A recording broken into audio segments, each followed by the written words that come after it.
I haven't got time to mark this motherfucker. Here we go again. We can't hear anybody. Nobody can talk to anybody.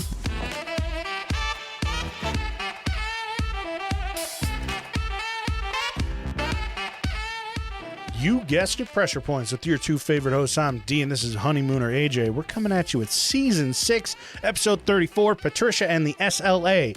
What do pro-Nazi news CEOs and leftist terrorists have in common in the 1970s? You're going to find out today. For additional content, find us on Patreon, Instagram, and pointsopressure.com. Let's get to it, baby.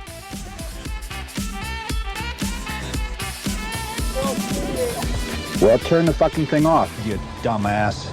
Oh, I didn't think you could fit it all in, but you did. I'll be doing car commercials in your local Ford ads soon enough. You could do that. I bet if we knew anything about getting into that industry, you could do that for like $10. Ford truck money. Now say, Arby's, we want your meat. Arby's, we want your meats. That's perfect. That's exactly H. like John that. Benjamin. Yeah, that sounds like our old intros. Yeah. Yeah, it does. Do not listen to Season 1. Yeah, just skip it all. When we hit enough episodes, those are all going to be not archived. They're just going to be removed. They're just going to be gone. We're going to remove them and then, like, 6 months later, redo them. Yeah, word for word, every single in one. In the exact same order. I'm just going to take my old notes from the same old episodes I don't and just have redo those it. notes. I think I still have them I somewhere. might be able to find them, but... A couple of them are just written down in a notebook. Yeah, That's been long thrown away. For sure. All right, well, how's your week going? That was okay. Yeah. It was all right. This is we're recording this on a little early. This is a Thursday night. Another very early one. Yeah. May God bless you. Ugh. Now I'm going to have... My nose is going to get stuffed for this entire episode. Because we talked for like an hour and a half. Yeah, whoops. Before we started. That's fine. Yeah, how was your week? We're gabbers. It was good, just busy, trying to get everything done before I go out of town tomorrow. Yeah, so. not bad, not bad. Good Yeah, stuff. we made it. Yeah. You guys won't know. This Yeah. comes out on Monday the 2nd. Oh, yeah. Happy first day of Spooktober. This is not a Spooktober episode. Yeah. But after this, it should be. If you look into it enough, it can be, I guess. It does unveil true horror, just like most of our episodes. Whether it's from us or from the content, either way. Something about this episode might be scary. I think some of this is scary. So we gotcha. So this episode, I was gonna do a different guy. I was gonna talk about a dude who scammed a bunch of people into dying on the coast of Brazil somewhere. That'll be in 2 weeks. But yeah, exactly. No, that'll be after October probably. But it's a great one. It's another like sneaky schemes, kind of scammy asshole guy. Oh, okay. So that's coming up. But I came across a meme, of course, where all great pieces of art stem from. Yes, after 2012. Yeah. So I came across this meme, and it kind of it outlines Stockholm Syndrome in a different way that I've never thought about. So Stockholm Syndrome, it's the hostage situation, and then the hostages start being more sympathetic towards the criminal than the police. Which they is start actively working against the police. Always should be the case. Well, when this started, but when this started in the 50s, when this kind of was investigated and where it kind of showed up, cops were still like, "Oh, they're the good guys." Yeah, that was the view of them. I mean, and that actually plays into it, is the interpretation of the police. So one of the hostages in the original bank robbery that the term Stockholm Syndrome came from actually said that in her account, her name's Kristen Enmark, she said that the police were acting completely incompetently with little care for the hostages' safety. This forced the hostages to negotiate for their life and release the robbers on their own. In the process, the hostages saw the robbers behaving more rationally than the police negotiators and subsequently developed a deep distrust towards the latter. So it sounds to me like just a really fucking inept police department. Yeah, the police That doesn't even sound like a biased opinion. It just sounds like the police really fucked up and didn't know how to handle a bank robbery. Yeah, the police were aggressively trying to agitate the criminals. They were pointing guns at the criminals while the hostages were in the firing line. Jesus fucking Christ. Christ. One of the captors have tried to ever protect expected the that? hostages from being caught in the crossfire, but the cops didn't care if they were in the crossfire. So it really shows that the victims in this case were like, no, wait, these criminals, these people who were robbing this bank, they don't really want to hurt us. These are just people in a desperate situation who, didn't necessarily make the right choices, but these people care about us more than the police. Yeah. Probably. So of course this would my happen. guess is this happened in a minority neighborhood. This what happened in Stockholm, Sweden. Oh, Jesus Christ. Yeah. So Oh, I damn. just love the idea that my new theory is that Stockholm syndrome and the study of it and everything has been heavily influenced by cops being bastards for all time, but people not willing to accept that.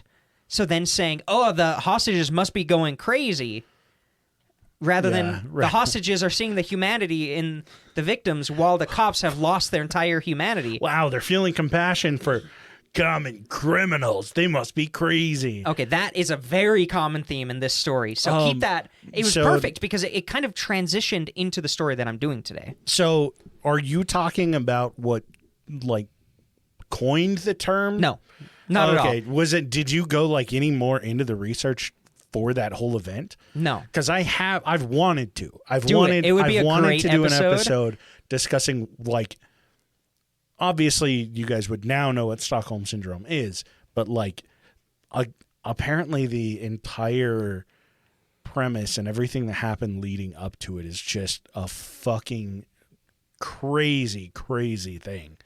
One of our patrons a while back recommended it. Yeah.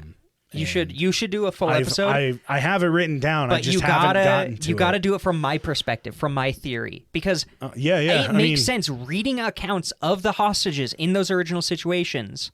Now I want to read accounts of other people who have been accused of having Stockholm syndrome and seeing, were the cops assholes?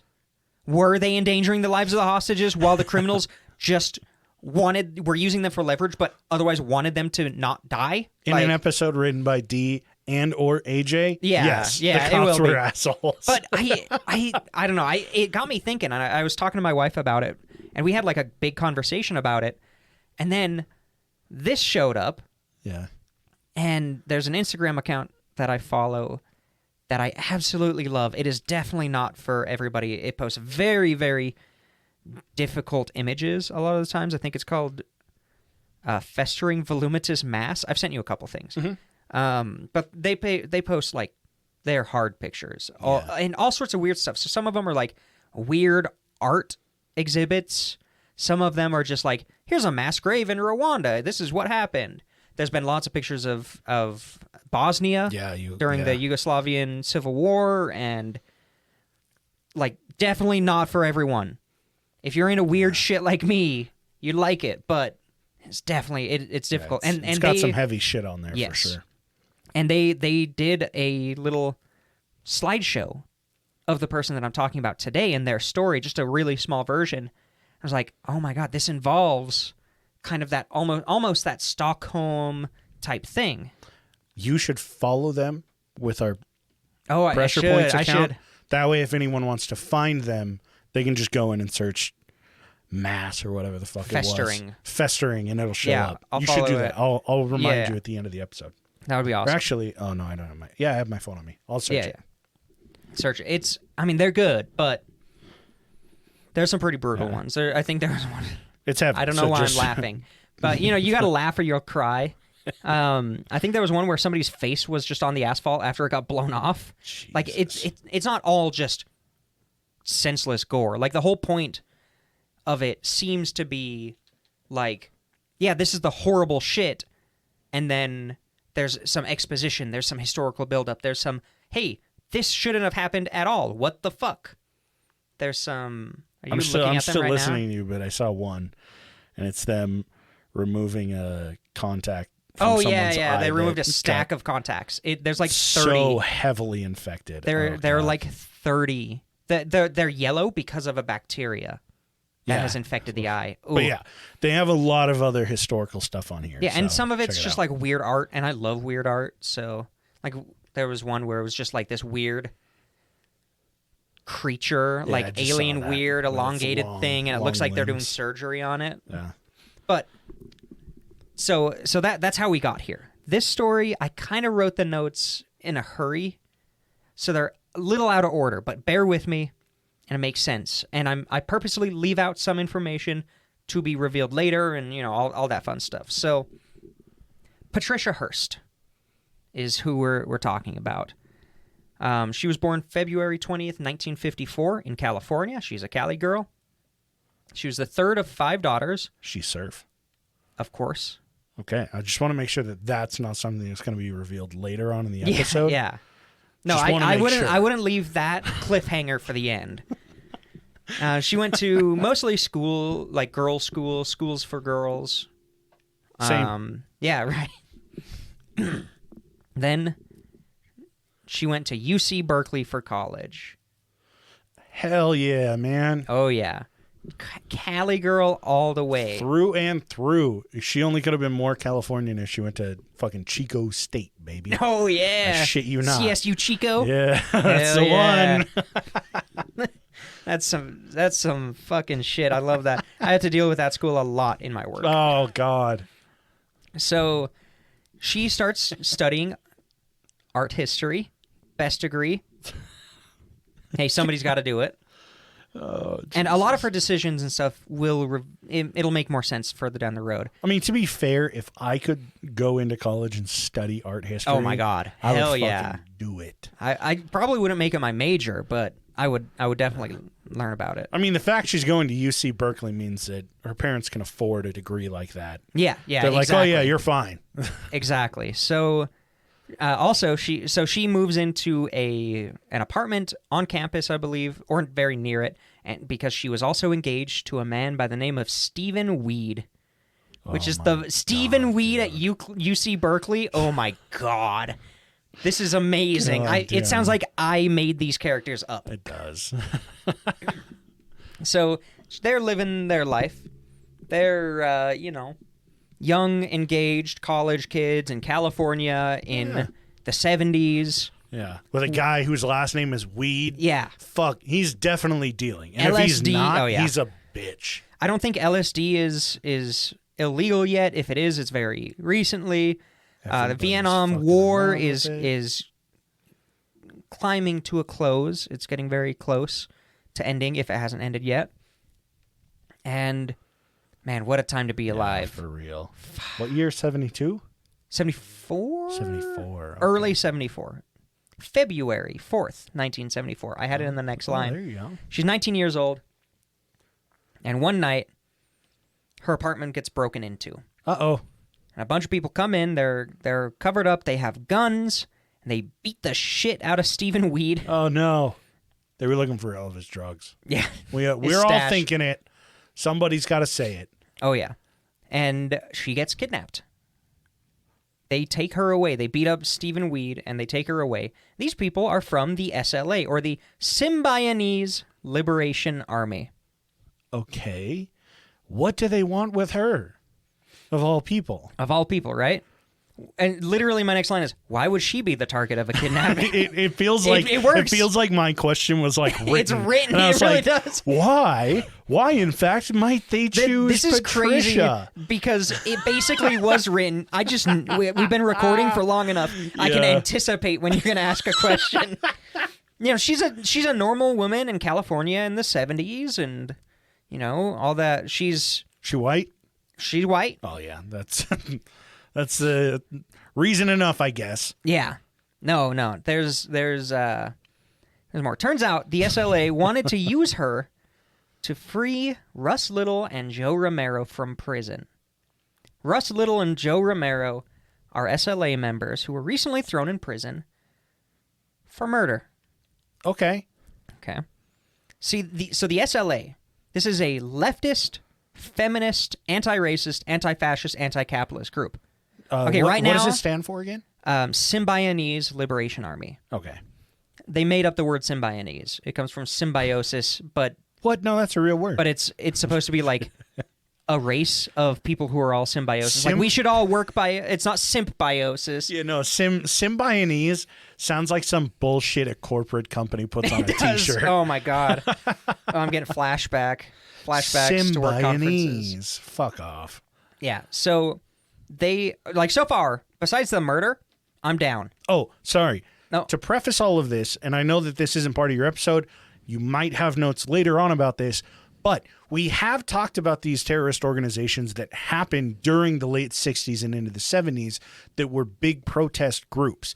We talked about it in our plane hijacking episode. Yep, Golden Age of Plane Hijacks or whatever it is. Which is a two-parter. And then we also talked about it a little bit leading up to the sex raft. Oh, yeah, because the sex that raft, was a response to a plane hijacking situation to get basically like ransom or to get one of their demands met. This was a super, super common thing for organizations like this to come out and do these things. You know, this is the decade where the what's that book? The Anarchist Cookbook. Is making around. Steal this book, the Black Book, all like Desert Publications, How to Build Your Own Silencer. You know, these books were big, and there was a lot of counterculture going on. It was a big time for anarchy. And didn't we just talk about that lady who fled to Cuba because of the murders? I think so. Was that an exclusive? I'm drawing a lot of blanks. I can only remember my talked episodes. About I just talked about like the Black Panther members being assassinated by the FBI. Oh yeah.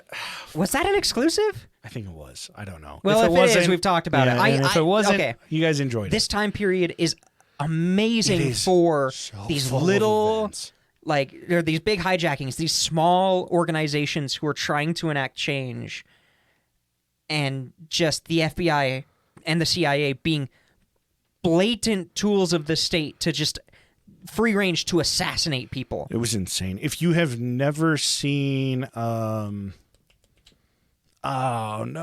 Judas and the Black Messiah, it's a movie that it portrays J. Edgar Hoover and kind of like his push to shut down a Black Panther movement. Mm-hmm.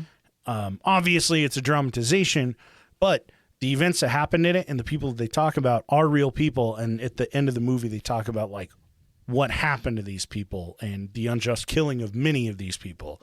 Spoiler alert. Oh, yeah. Sorry. A lot of people died. If you're watching a movie that has J. Edgar Hoover and black people in it, you know that black people are dying. Oh, yeah. But check that one out.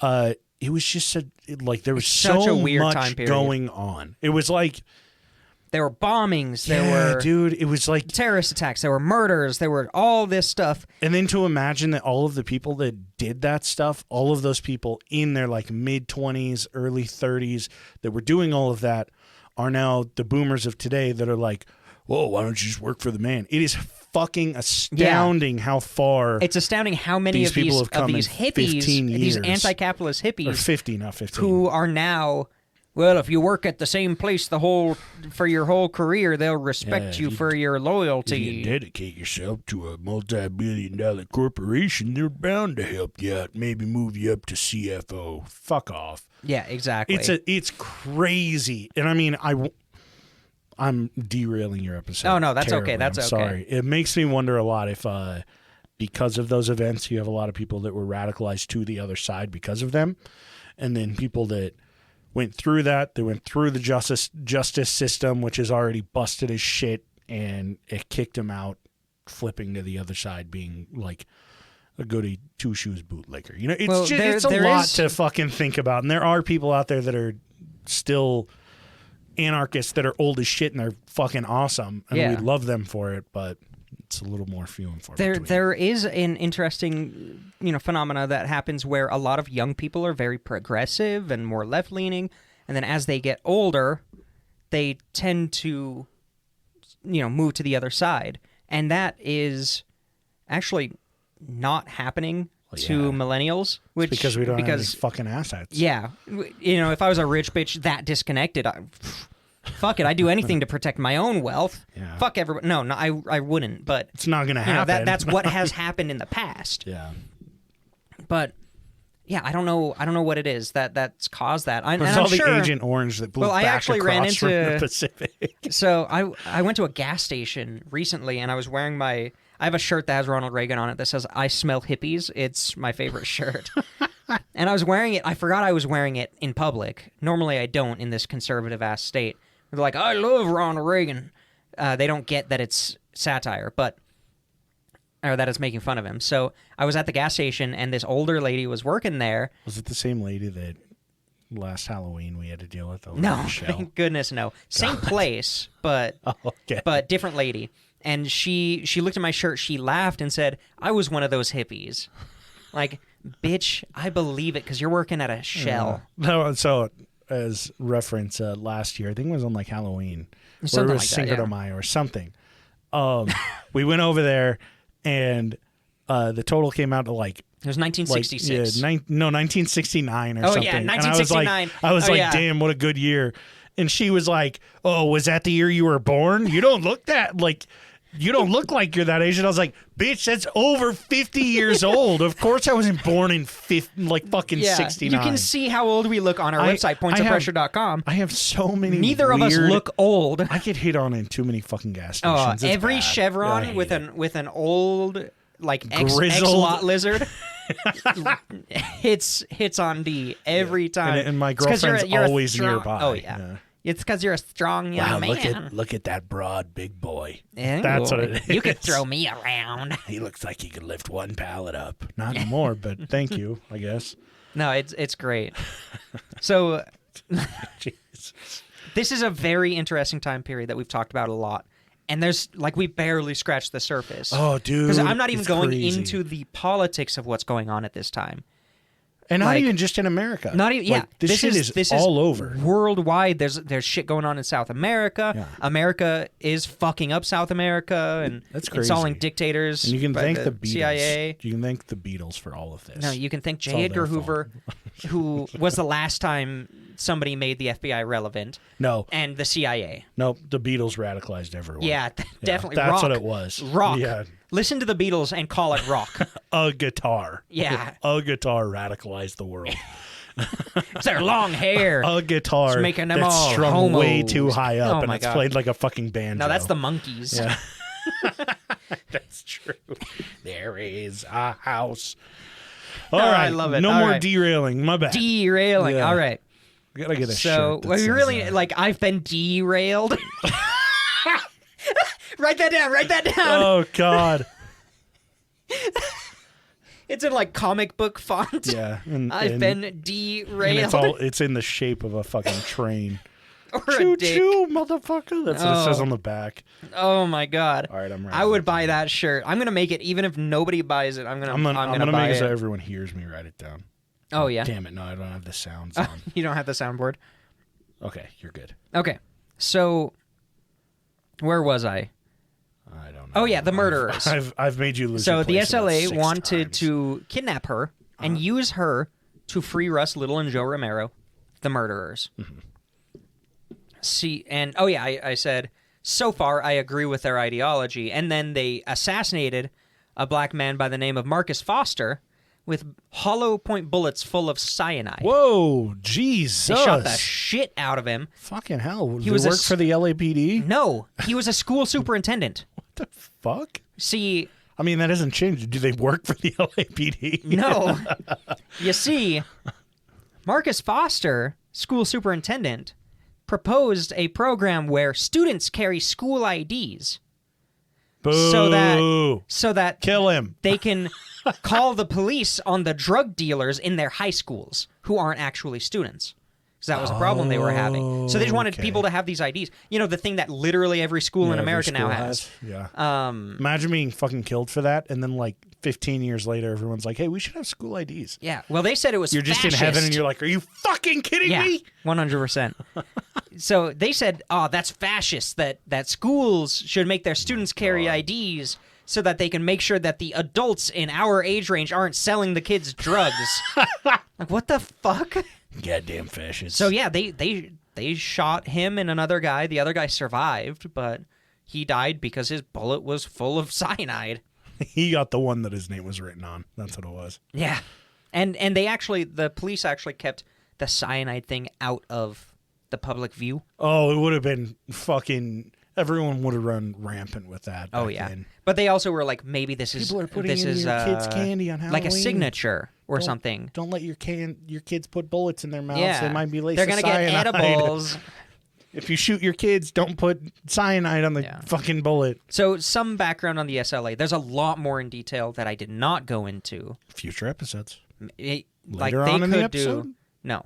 Okay. This Future episodes. So at max, they had like 22 people. That's pretty normal for a lot of these groups. They were formed in 1973 by a dude named DeFries was his last name. God. And then there was another guy who's high up, name. whose last name is Wolf. With an E? Yes. Oh, of course. So they basically, DeFries was, I think he was convicted 8 times and sent to prison 8 times. The last time he was working on a boiler room. Well, he was working on this. So the prison had this program where they would bring in college students to like teach the prisoners stuff.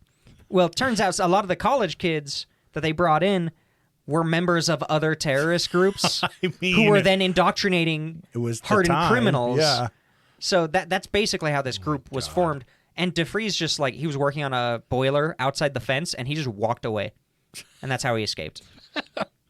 God, the 70s were a different time. For real, dude. Imagine Holy being a fucking shit. mass murderer, Ted Bundy, and you just climb through the ceiling. Yeah, seriously. Like, what the fuck? So at this point in the story, by the time they kidnapped Patricia, they had only killed Marcus Foster, but they had a bunch of plans to start guerrilla warfare against the government. We're going to rob some banks. We're going to assassinate them fascists, and we're going to shoot some FBI dudes. So they and we're going to figure out how to make bombs. Jesus Christ. They really wanted to be like Che Guevara in California. Fucking ZZ Top. No, that's normie shit. Black Sabbath, sorry. Black Sabbath, there you go. So, yeah, they really want to be Che Guevara and his, like, revolution in California.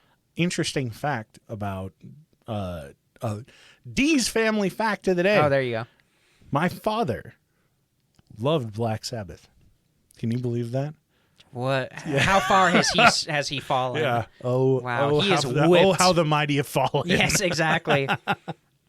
And so they actually started. They put out flyers and some audio tapes to the police. Well, to a news place that got it to the police that took credit for the assassination, and they claimed it by saying, "Oh yeah, and we put cyanide in the bullets."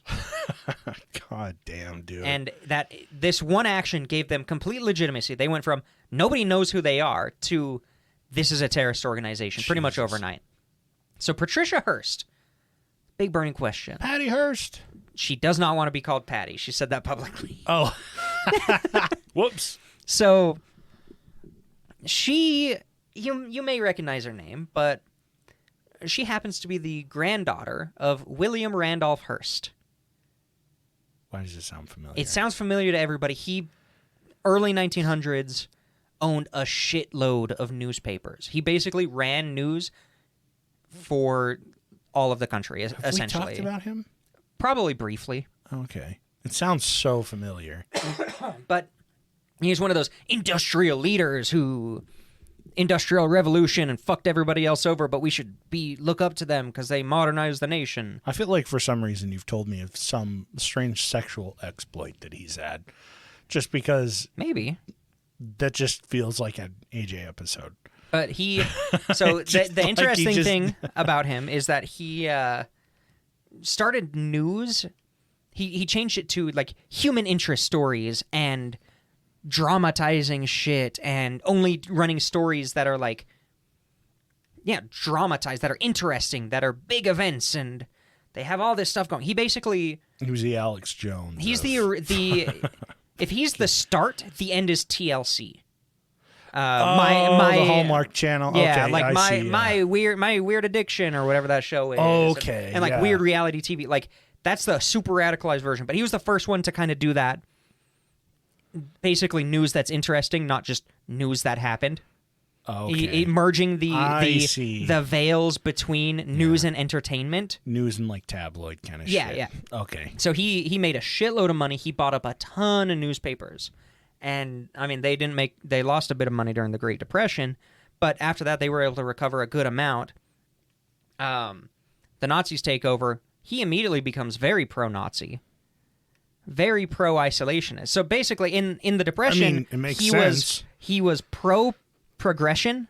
He wanted to get out of the Great Depression and New Deal and all this stuff. And then the Nazis take power, and then he's we're like, going to go to the other side. I like the cut of your jib.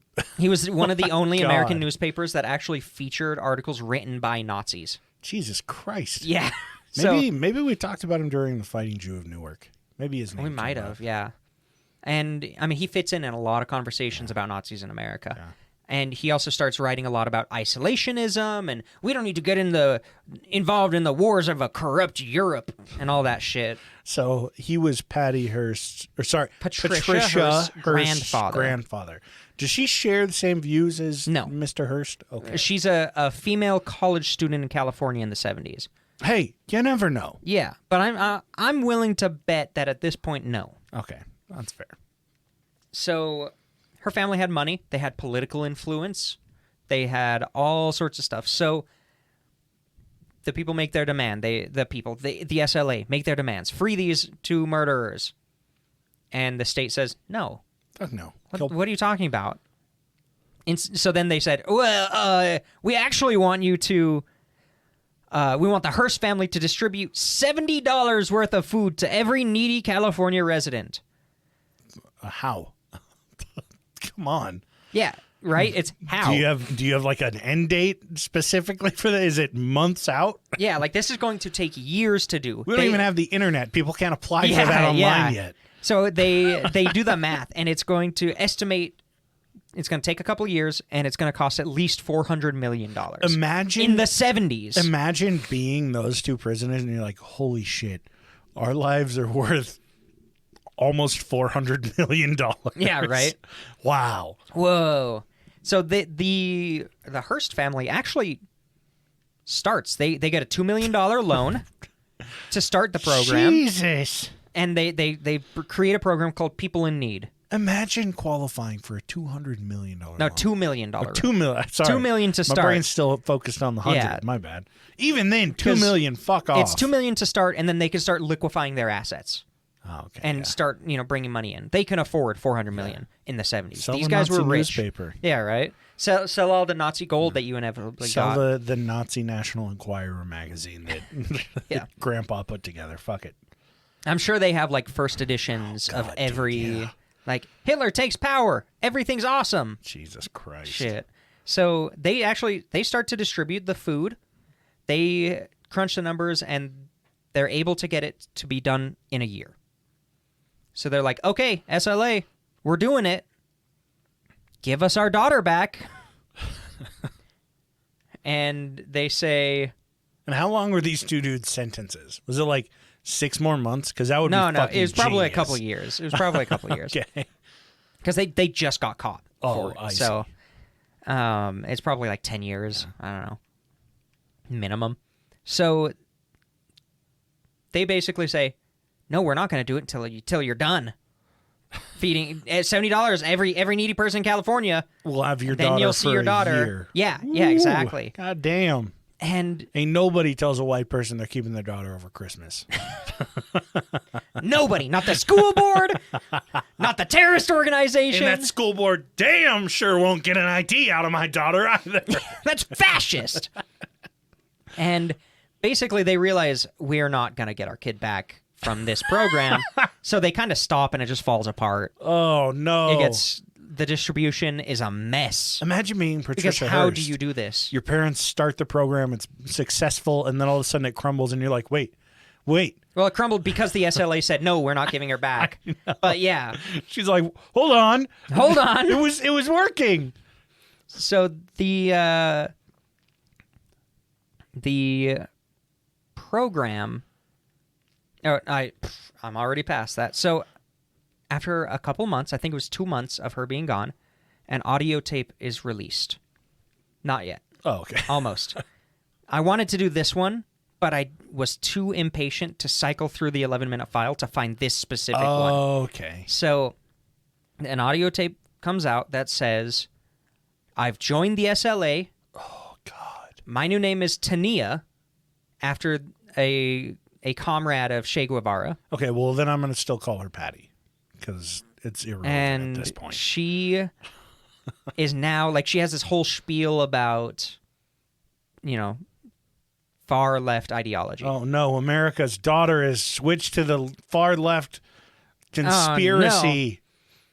No. 12 days later, she is seen on CCTV footage with an M1 fully automatic carbine Does she have a beret on? robbing a bank. There is a picture with a beret on. Oh, I was going to say, if you're in the 70s doing some They shit, have a if you don't beret have a in beret, front of their flag. It's so cool. fucking sexy. Do you have And- a picture of it? Yeah.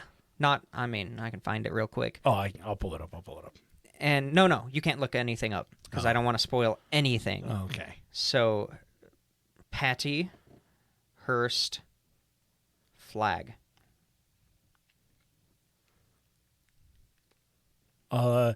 Please don't call her Patty.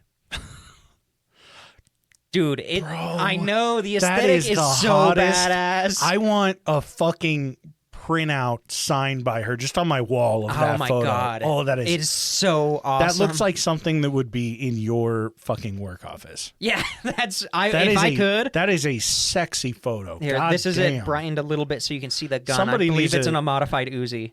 That needs to go on the subreddit Old School Cool. 'cause Oh, that is- I'm sure it is. That is somebody's old school fuckable cool. 1970s grandma. Yeah. She is yeah. So it's kind of badass. There's some weird, because it's the 70s, there's some weird art Oh, I'm sure. related to her. I'm sure. Yeah. She was also on Newsweek in this image. Oh, dude, that's so cool. sick. I would kill for a Patricia Hearst Newsweek. The saga like- of Patricia Hearst. God So, yeah. damn, I that believe is so she was cool. in the New Times magazine as well. That one's okay. And it's all right, but Having a scope on that fucking gun doesn't make any sense. So that's her in the CCTV Ooh. footage right there. Patty This is the Hearst. best. Every audio listener loves this segment. That looks sick. It looks badass. Look it So, up. Look it up. Look it up. It's Search worth it. Patty Hearst flag, and you'll find a mint photo. Oh, it's 70s in a nutshell. Also- like, it's so cool. I will post that on our Instagram. You That should. is fucking It's so hot. cool. It's so badass. That is a so, mint photo. Like, that perfectly encapsulates everything we've talked about up to this Exactly. point in this episode. It's that good. Like, yeah. So she's the seen photo that changed a century. she's seen robbing a bank with the SLA, and the people don't know what to think. Some people are, what's going on? There's a lot of, the nation knows the story of the kidnapping of the heiress of the newspaper fortune. And then some people are like, wait, so she's with them now. Uh-oh. A lot of old people are like, she's one of them, and there's no way you can change my mind. goddamn commies. Yeah. The Russians have gotten to her. Most of their communications were through audio recordings of Patricia, which can all be found online. Almost. Okay. Just got to check. Yeah. I've got one. I've got an audio recording that we are going to listen to. The one that we're going to listen to is the first one. She was allowed to send messages out basically to her family. Oh, this is before she was like fully... Yeah. Because we're going to go back in in the time a little shit. bit. We're going to see it from her perspective Oh, these yeah, months. that's right. There are going to be some plot holes before they're resolved. Yes, That's exactly. Right. Okay. So Hearst, as we know, kidnapped from her apartment. She was blindfolded, tied up, and thrown in a closet for a week straight. Oh. Then, the only break in that week was for Donald DeFreeze Oh, God, Don. to walk in, who's the leader of the SLA, walk in, threaten her, beat the shit out of her, and then they eventually let her eat. They would bring her out, but she would still be blindfolded. And it was only dog food. Yeah, Canned, it canned was- dog food. Yeah. It was just peach rings. I don't know why. Not even peachy O's. Fuck. No. And on day 13, they finally were like, okay, we're going to record a tape and you can, say a message. Go ahead and hit play. I got to switch it over first. Oh my gosh, you weren't ready? You said it was ready. It wasn't. Oh, maybe. There we go. Mom, Dad, I'm okay.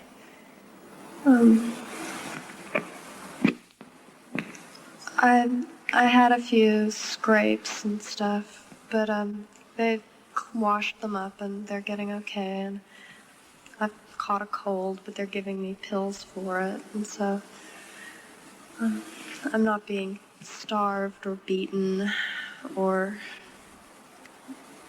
unnecessarily frightened. I've heard some press reports, and so I know that Steve and all the neighbors are okay, and that no one was really hurt. And I also know that the SLA members here are very upset about press distortions of what's been happening. They have nothing to do with the August 7th movement. That they have And that's not good. been You don't have to listen to shooting anything down else. helicopters or shooting down innocent people in the No, streets. you're good. I just wanted her to finish the Oh, sentence. yeah. So that gives you the kind of, that's her mind frame on the 13th day, almost 2 weeks. She's only hearing what the SLA members are saying to her. Bro, she sounds like a little fucking rich white girl. Yeah, she does. She sounds like she was born at like the age of 35, and oh my god, dude. Yeah. And they get more and more deranged. You should go listen to the full 11-minute clip at some point. But they get more and more deranged. It's worth the listen. So it's not one 11-minute clip. No, that 11-minute clip that multiple I will sections maybe of... put in the description. Maybe you should put it in the description for me at some point. I don't have the link anymore. Oh, okay. No worries. Because I sent it to you and then deleted it. I don't know why. Okay, I'm an idiot. But they, like, the 11-minute clip is all of the audio recordings. Oh, okay, put together. And then you can also find a transcript on that same website. Oh, shit. If you don't want to listen to 11 There's minutes. actually a link on here that says chronology. I'm going to go to that. Do not go to the chronology. Oh, there's one that says trial selected images. Do not go to trial selected images. But, so that gives you an idea that, yeah, she's a rich white girl. Yeah. She's, those scrapes she was talking about, she was forced to say that, I got some scrapes because they were actually beating her a little bit. I had a bit of a cold, but I feel better now. Yeah, it turns out a lot of the stuff on the tapes were in part written by other members of the SLA, sure, and she was yeah. just forced to say it. But we don't know that yet. We don't know that yet. I love hearing like those old audio clips of people that like, and not like old news audio clips, like shit like that, where somebody's being recorded and they're just talking.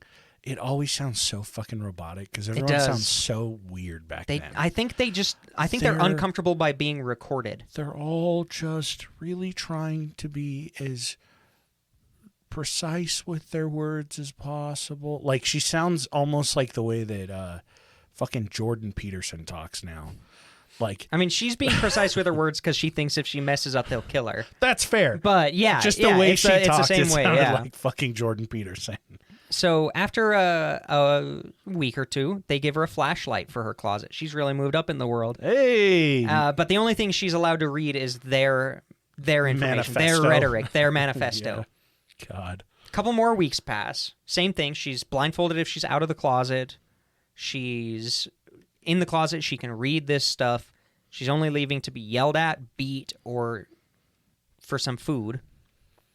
A couple more weeks pass, and DeFreeze shows up and he says that a war council has decided your fate. And they're discussing right now that we're either going to kill you or you're going to join us permanently. Oh, shit. The ultimatum. So after a couple more days, they came in and said, all right, what's your decision? Are we going to kill you? Or are you going to work with us? Or are you with us? And she says, well, I don't want to die. So I guess I'm with you. Well, I think I'm going to choose to live this time, and I will be working alongside the SLA. They sound like they're speaking out of like a legal document every time. Yeah, they're reading it for so sure. Weird. So they removed the blindfold, and she saw them for the first time. Oh, shit. Now she's in the shit. She's in the shit. Yeah, you can't see a face. And she begins daily lessons of her duties, the expectations of her within this terrorist organization. Does she know any of the people? No. Oh, damn. I was hoping she was like, She's like, my God. Stephen Weed! Carl from across the hall. Stephen was in on it. and then she starts doing weapon drills Hell yeah. with the crew. This is also at the time Mostly where... weapon posing drills, because she nailed yeah. the pose in that fucking picture. Oh, yeah. I'm obsessed with that picture. It's a really good picture. It's a really good picture. It surprises me that people don't have that on T-shirts. They do Che right? Guevara. Like, that shit would radicalize an entire fucking country if they Yeah. all saw If I it. know, like, who's that guy who's in Romanian prison? That asshole? Oh, Andrew Tate? Yeah, if Andrew Tate can radicalize a bunch of young men, that picture of Patricia Hearst it'll can change the country radicalize overnight. twice as many. Here's hoping. Here's Yeah. hoping that by us putting it online on our page just gets to everyone. I hope so. Send that photo to all of your friends. And family. Yeah, but from our Instagram. Yes. Tag them on the picture. Yeah, and say, go listen to this episode. All right, so Despite another... them shitting on boomers for like 20 minutes. Yeah, and then the story kind of gets dark. Angela Atwood, another member of the SLA, approaches her one of these days after a couple of weeks and says that the other members want her to experience the sexual freedom that their group was fighting for. Fuck yeah, bro. No. Oh, what? That was basically code for the leaders are going to rape you. Oh, shit. I thought it was going to be like a cool, No, it liberating should have orgy. been. What the It fuck? could have been. What Like, the fuck, SLA? how much easier would it have been that to, hey, Everyone. sexual freedom, it's allowed. If you want to, do it. Everybody. But it instead became Donald DeFreeze, eighth time ex-con, was just taking advantage and sexually Do you know assaulting how her. much better this story would have been if they just said, everybody take off everything except for your berets? I would have no problems. If it was The that, berets stay on during sex. I would be It totally okay with perfect. the murder. Yeah. If God it was like that. But no, damn they it. fucked it up. They fucked it damn up. it, They dude. fucked up a great thing. And so Goddamn DeFreeze... libs. God damn it. That's too accurate right now. So yeah, DeFreeze and Wolf basically raped her, which is horrible. God, what the fuck? Horrible. Like, And so DeFreeze and Wolf. the two that They're pretty busted high, out of high prison, up guys. right? Well, DeFreeze busted out. Yeah. Wolf just helped form Wolf it and was stuff. just a piece of shit. Yeah. So, weeks go by of this weird torture where she's being beaten, she's being indoctrinated. And how long at this point has she already been I working think under this their is indoctrination? 2 months. This is 2 months as of now. Dude, what the fuck? This is 2 months of living in a closet. Yeah. Yeah. So, what I was asking is, after she's agreed to start There's like probably working alongside them, and she's let out of the closet, that they're like, oh yeah, cool. Now we're gonna rape you Well, she hasn't done the because she's taking The audio classes. tape. And she hasn't done the bank yet. So this is still within the first 2 months. It's probably been like 2 weeks. Oh, And that's how quick they're like, Christ. well, all right. So then April 3rd, 1974 comes around. She releases the audio tape saying, I joined you, and my name's Tania. Or Tanya. Tanya. Tanya. Yeah, she just It's with an I, she though. just pronounced it weird. Tania. Is that Tanya? It could Have I be. been saying Tania in my head, but it's No. Tanya? She said Tania on the tape. No, she didn't. We didn't get to a part where she said Tania. I thought she said my name is this now. No. Oh, I don't What? know. I don't know. I'm losing it. You're losing it. No, It's been I a think it's couple- Tanya. been a I'm rough pretty couple sure of it's days. Tanya. But Tanya, yeah. But I prefer Tania because it sounds cooler. So she releases the audio tape that says that she joined them, and classism is bad, and class warfare and racist people are bad, and it's like Jesus. they were so like feminist, anti-communist, anti-fascist, anti-racist, and then they raped her. Like, what the fuck? We're feminists How does that- except for when it comes to rape. Yeah. How does that make any fucking sense? We're anti-fascist except for when it comes to sexual crimes. Yeah, except for our leader of our group. What the fuck? So immediately I'm like, okay, they are very obviously like they just want I don't know. Their priorities are obviously not in place. Yeah. Jesus. So Well, at this point, it's blatantly obvious that they are not actually what they stand for. Exactly. Yeah, that's exactly it. This isn't for the quote unquote unjust arrest of these murderers. This is about, now, in my eyes, it's about, hey, get my 2 homies that are being held for murder out of jail. Oh no, they already failed at that. At this point, it's Donald DeFreeze getting a crew together so that he could commit more crimes. That's really it. Like, Jesus Christ. How do I radicalize some young college kids so that I can commit as many crimes as I want and have them at my back? Yeah. God. So, 12 days later, the SLA robbed a branch of the Hibernian Bank. With M1 carbines, which are fully automatic, which is badass. They look really cool. M1 carbines are cool as shit. Yeah. And they make a getaway. Unfortunately, 2 people walk into the bank while it's being robbed, and they get shot. They survive, I think. And didn't have time to get Stockholm syndrome. Yeah. So they escape. The video gets released, and people are saying, "Oh, she's not a victim. She joined them." The FBI like agent who's on the case, although, notes that during the robbery, some of the SLA members are seen pointing their guns at Hearst. At certain parts through the robbery. But that's thrown under the bus because of this, this news environment where you need these tantalizing headlines. And really good fucking photos. Yeah, so that's all swept under. Wow, I wonder who set up that type of news and really introduced it to America. Weird. Yeah, so... Yeah, big names in the 70s... didn't want her to be a victim. Oh, of course not. They wanted to paint her as those leftist communist fucking assholes. It's because the moment she becomes a victim, it causes people to sympathize with that side of things. And Exactly. It's basically like what they see, what the people and what this organization claims to stand against.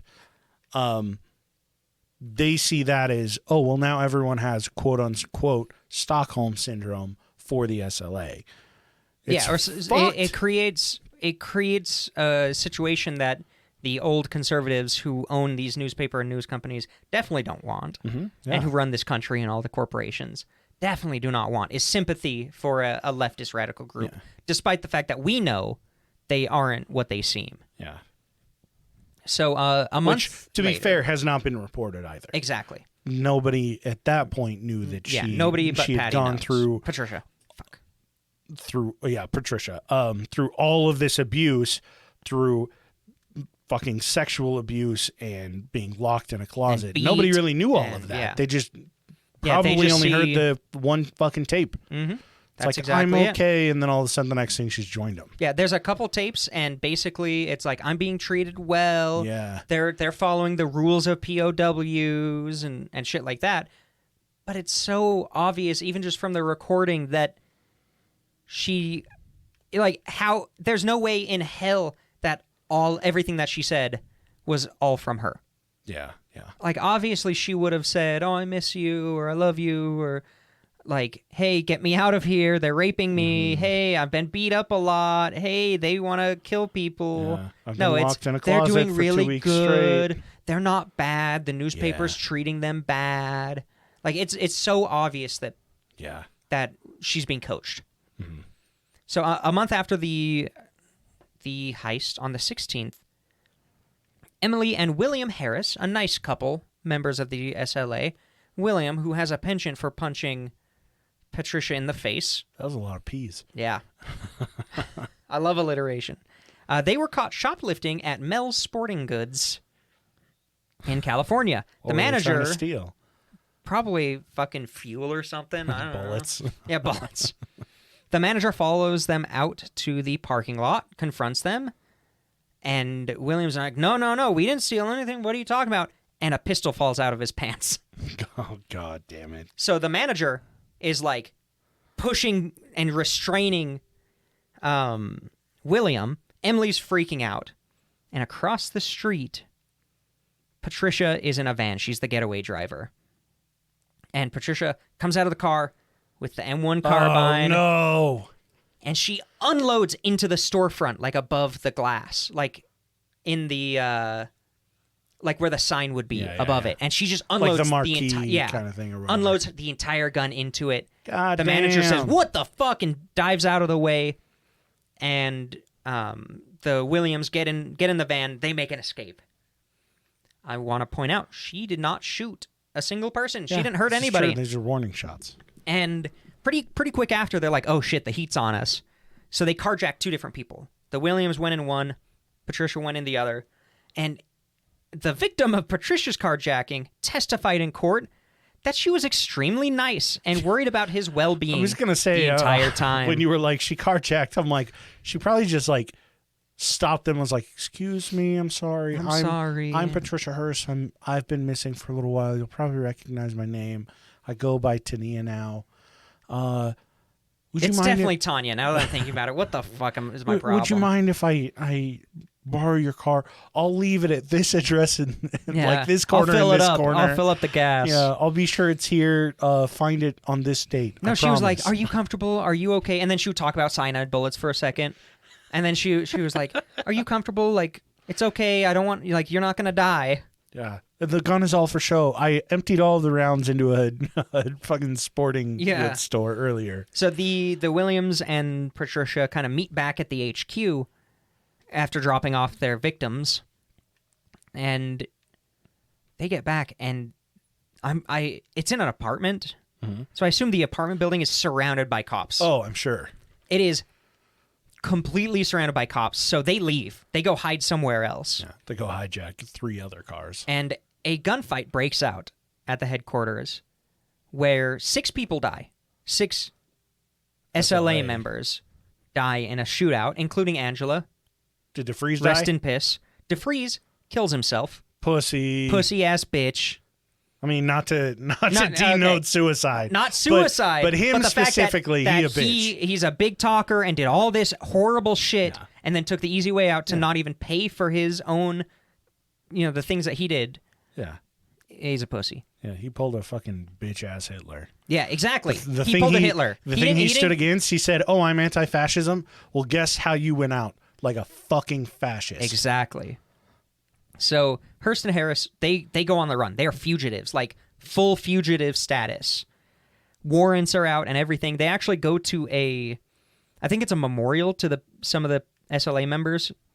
Not DeFreeze. Not DeFreeze. No, and they get help from other people who are kind of in their different organizations in the same sphere, and they get some money. They go into hiding for a little while. At this point, we're not 100% sure what happens and where they go. This is 1975. Mm-hmm. They get a couple more people, and then a couple people die, and then they rob a bank, and then there's activity, but she's not really seen. Mm-hmm. It was found that she in 1975 helped build some bombs to target some cops. Damn. One of them didn't go off. The other one went off but didn't kill the cop. So that's too bad. Not a good bomb maker. Yeah, right. Could have gone better. Could have been a more successful showing. Yeah, they robbed the Crocker National Bank successfully. And now September 18th, 1975 rolls around. Hearst is found in a San Francisco apartment by the police and the FBI. They've been working together to find her. They arrest her. When she's being booked by the police, she says, "Tell everybody that I'm smiling, that I feel free and strong, and I send my greeting." Well, tell everyone that I'm free. I send all my greetings and love to all the sisters and brothers out there. Oh. So she's very much like America's still sweetheart. in it. No, she's like, just kidding. Hey, keep going, terrorists. We're good. Keep pushing through. She very quickly gets evaluated by a psychologist because they realize she has dropped 87 pounds. Holy shit. She was described by a psychologist as a low IQ, low affect zombie. That is a quote. Really? Her IQ dropped a measurable 20 points. Whoa. Since she was abducted. She had huge gaps in her memory from before abduction, before Tanya. She was now a heavy smoker. She did drugs. We don't know what they are. Probably LSD, definitely weed. Yeah. Who knows what else? It's a weird time. Some dripping of heroin in there. Oh yeah, they probably they find out that she's having night terrors almost every night. Jesus. Probably from all the PTSD. I mean, to be fair, I'm sure that there is a lot more trauma that we don't know about sure. that went on between all of those bank robberies. Like, if they did it to her after if they raped her after she was like, yeah, I'm willing to join the SLA, I've gone through your classes, they're like, okay, cool, yeah, well, now we rape you. They're going to do way worse shit while she's I'm just sure chilling around. A ton of just God damn, horrible stuff. dude. Horrible stuff has been happening, especially because she doesn't want to rob a bank. Yeah. She doesn't want to shoot a gun. Yeah. She doesn't want to do She any doesn't of wanna this shit. fucking carjack somebody. Yeah. So I think it's very obvious that she's been under duress since the abduction. Oh, absolutely. You know, I think any reasonable person could see that. Yeah, if you disagree with us, fuck you. But at this point, there had never been an acquittal based on the grounds of brainwashing before. So her defense team has, like, they're trying to figure out, how do we legally defend you when this has never happened before? So a psychiatrist is now appointed by the court as the kind of brainwashing expert, and he starts, like, psychoanalyzing this lady for weeks. Jesus. Trying to figure everything out. And she's a totally different person now from when she was booked. Mm-hmm. She's lethargic. She's out of it, like zoned out all the time. She's completely dissociated from pretty much everything. And she said, no, I didn't want to be, I'm not a member of them anymore. I never wanted to be. Like, Yeah. As soon as she got away from it, it was like, yeah, pop. It was enough time to do that. So Wow. the psychiatrist appointed by the court basically says, yeah, she's been under duress this entire time, which is one defense, and she's been brainwashed. Like, this is so obvious. He said that she was a classic case of a coerced prisoner of war. And this is post-Vietnam. Yeah. They know coerced prisoners of war at this point. Like, Yeah. Vietnam was horrible. So, it's super clear. He also found out that they would just randomly dose her with drugs without telling her. Then I can definitely see Yeah. that. Took it out of the CIA's book. So her first lawyer was shitty, and then she got a second lawyer. And her second lawyer decided to go with the defense of coercion and defense affecting intent. Okay. So she was forced to do the things Yeah. at the time. Makes perfect sense. Awesome. Yeah. Yeah, I think that's super clear. And it's an amazing defense approach as well. Yeah, it makes sense. There's a precedent for it. Everything's set. They have the court-appointed psychiatrists. They have multiple psychologists who can backing testify with this. So the trial begins for the Hibernian bank robbery. So they do all the trials separately for the different things that she's done. And the judge basically started off by saying, I think your tapes and notes are proof enough that you did this all voluntarily. Oh, my God, dude. Yeah. He refused expert testimony that the writing and statements were very obviously composed by multiple different people and forced to be read by her. There was evidence.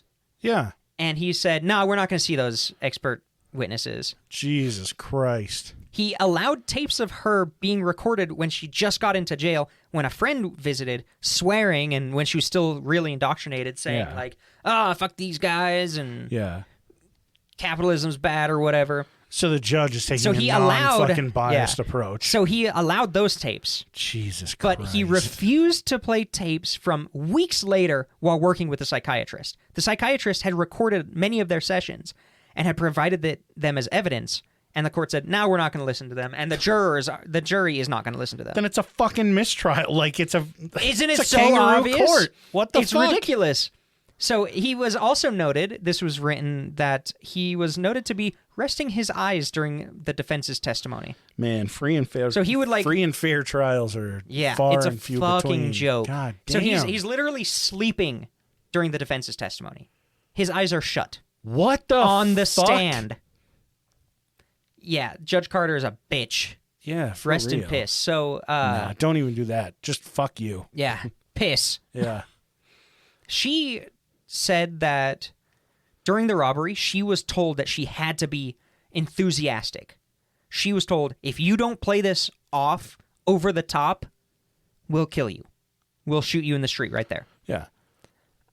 And there were images that showed that she was being threatened by the SLA that were noted by the FBI agent earlier, that there were many times when the SLA members were Have guns threatening on her. Yeah. And Hard to prove that when the judge is asleep, though. yeah. The judge, or not the judge, she's never been seen shooting anybody. Yeah. Even the one time she discharged a gun, she very well could have shot many people, and she didn't. Yeah. And she always said, I was so terrified that if I would escape or try to escape, they would hunt me down and find me or my family, because she's a Hearst. Yeah, they have a castle in California. God damn. They know where to find her. They were able to get her out of her fucking Apartment. dorm room apartment. Yeah. Jesus. So the prosecution's point was she was a rebel searching for a cause before this, and the kidnapping just helped her find it because she's a woman in college. Jesus, homeboy's been watching too much fucking Fox News. And then they started saying, "Oh, well, she slept with DeFreeze and other high-ranking members, so she was friendly with them, despite the fact that she was sexually assaulted." Yeah. It completely they tried to completely discount the fact that she was a victim Yeah. of sexual assault. Jesus Christ. And there was some dumb thing about how Wolf had given her a trinket by fucking what's her name? Harris. The lady Harris. Emily Harris was in prison at this time. And she had an interview, totally unbiased, I'm sure. Yeah.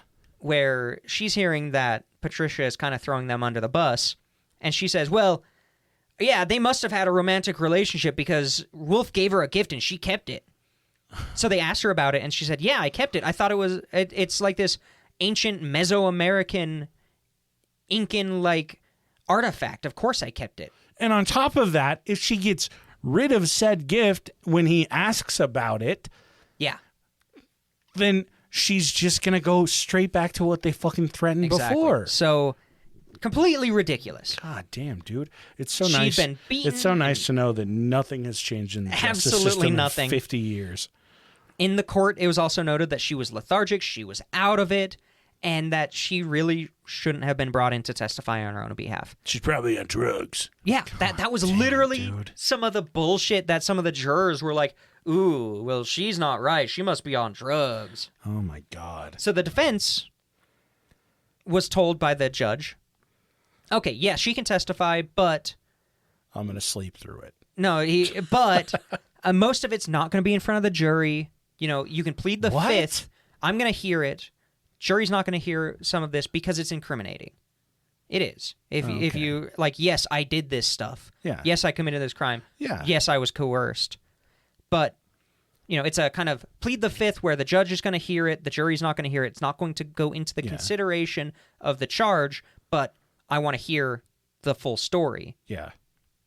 The judge said, fuck that, after assuring the attorney that they would plead the fifth, it would not incriminate them, and they just let this probably withdrawing from who knows what drugs, lethargic, brainwashed, traumatized PTSD, who knows what victim incriminate herself in front of the jury. They just let her do it in front of the jury. In front of the jury, and they also didn't clarify to the jury that, hey, she's out of it. This is all off the record, Kevin. And I'm sure the judge was just like, well, the charge is if she robbed a bank, and yes, she did, so she said she robbed a bank. We have photo evidence. Yeah. Because this trial took months. The Hearst Castle was bombed by seemingly either members of the SLA or other groups similar to them because she's testifying against them. God damn. She came out about the rape, and that's about from Wolf, and that's when Emily Harris was interviewed. Totally unbiased. For the closing statements of this one trial, there are many trials, the prosecution says, no, it was without coercion, and because it was a feminist group, they would have never allowed the sexual assault to happen. They never would have allowed that. That was the prosecution. The defense. What a great fucking. Oh my God. You know what's even better? The defense agreed. Her lawyer spilled a bunch of water down his front, gave a rambling closing statement that I read 3 times today, and I Doesn't make any cannot sense. remember it. It does not make any sense. What the fuck? It's stupid. So March 20th, 1967, Patricia is convicted of bank robbery and given the maximum sentence of 35 years, Jesus. despite all of the evidence to the contrary. But the story doesn't end.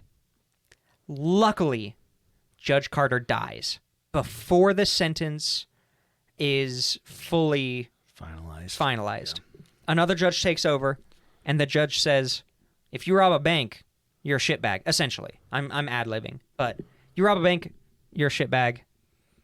But I think you were coerced. And he can't change that she's guilty, yeah. but he can change the sentence. Yeah. So he dropped it to the minimum, which was to 7 years. Oh, good. Still too long. Yeah, but still way too better than long. nothing. And having a judge step in and say, no, you were obviously you were coerced. I don't know what the fuck this guy was doing. This was ridiculous. Yeah. In fewer words. Jesus Christ. So she goes to prison. For how long? For 7 years. Oh, okay. So she did serve the full 7. We'll see. In prison, she, for some reason, immediately her lung collapses. Wow. Who would have thought? It led to emergency surgery, which prevented her from testifying against the Harrises. Oh, shit. Emily and William were being charged for the kidnapping of Patricia, Yeah. and she could not testify because What of that the emergency fuck? surgery. She was then given bail, despite being in for 7 years. She was given bail during the arraignment for the shooting the gun and carjacking. Oh, okay. So during the arraignment, she was allowed to go out on bail under the condition that she was protected. Her father hires dozens of bodyguards. I'm sure, yeah. And she's basically house arrest. Yeah. And this goes on, I think, for a couple of months. And the judge gave her probation for the shooting at the sporting goods store and the hijacking events. And he basically said, I think you were coerced through torture. This is a cut and clear, dry case. Everything that you've Good. done was coerced through torture. So, probation. Hell yeah. I'm like, okay, awesome. Like, somebody is actually paying attention. That fucking Judge Carter was so frustrating God, dude, what to a fucking read piece through of all shit. this shit. So they start, in 1978 comes around. So it's been a couple of years, two years since the sentencing. She's back in prison. Let's see, where was it? I just lost my place. So she's trying to appeal it. She appeals it up to the Supreme Court, and they refuse to hear. Of course they fucking figures, do. Yeah. Clarence Thomas was on the Supreme Court during this time. Could have Now, ever who the expected- fuck I was knows? like, wow, who would have Wow, thought? he's old now. But it really feels like that. So she's back in prison in 1978. It's been a couple of years. William and Emily are arraigned for the abduction, finally, for Patricia. And on that day, she finds a dead rat in her cell on her bunk. Jesus. So there are SLA members in prison. And up to that point, the prison took no special security precautions against her. Oh, my God. After that, she was watched a lot closer. But, Yeah. it's prison in the 70s. So they get charged, the Harrises, they get charged for simple kidnapping. Not kidnapping for ransom, even though they literally asked for a ransom. Not kidnapping and anything else. Just simple kidnapping. And they were released for time served. Jesus Christ. Fantastic. Great work. Grand. And now here's the weird part. Like, you'd think, okay, this is the end of the story. Like, the SLA, most of the members are either dead or rounded up at this point. I think the final member, I think one was in 1999, and the final one was in 2002 or 2003 of the SLA was finally rounded up. Jesus. But, where do we go from here? Some weird shit ends up happening. A representative, Leo Ryan. Have you heard of Leo Ryan before? No. Some people may be familiar with this name. I bet my wife would know this name. He was petitioning for her release. He was literally getting petitions from his people to get her released. What year was this?